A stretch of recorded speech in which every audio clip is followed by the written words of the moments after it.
अस्सलाम वालेकुम। Eagle Hamid associates की तरफ से आपकी खबर में हाज़िर हैं। ये हमारी एक साइट पे बुनियादों का काम शुरू हो गया है।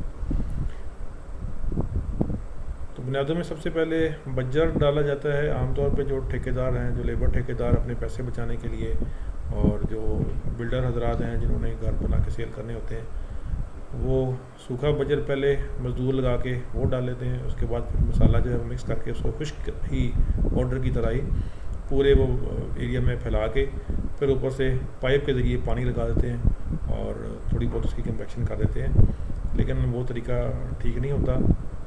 उससे बेहतर ये है कि आप मिक्सर मशीन के ज़रिए बजर डलवाएँ। इसमें थोड़े पैसे ज़्यादा लग जाते हैं और आमतौर पे लोग जो है ना वो इसकी भी बचत करते हैं। अब यहाँ पे जो इसकी लेबर है और ये जो जनरेटर वगैरह का ख़र्च है, तकरीबन ये 12 से 15 हज़ार रुपया इसका एक्सपेंस है। जबकि अगर आप मज़दूर लगा के डालेंगे तो शायद तो 2 या 3 या 4 मज़दूरों की दिहाड़ी का ख़र्चा पड़ेगा। तो ये 12-15 हज़ार में काम हो रहा है और वो काम जो होता है वो तकरीबन ये कह लें कि 3-4 हज़ार में हो जाता है।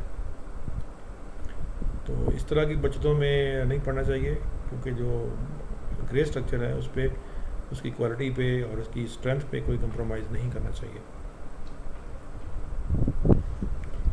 इस बजर की हम जो लेयर डालते हैं वो तकरीबन 5 से 6 इंच मोटाई तक होती है, और इसके बाद फिर इसके ऊपर ईंटों की चिनाई का काम शुरू होगा। आज बजर की भराई करेंगे इंशाल्लाह, और कल फिर इसको पानी वगैरह लगाया जाएगा अच्छे तरीके से।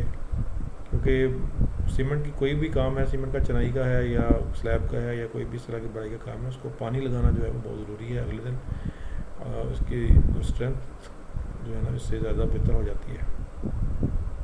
तो इंशाल्लाह नेक्स्ट आपके लिए मज़ीद इसी तरह की वीडियोज़ लेके फिर दोबारा हाज़िर होंगे।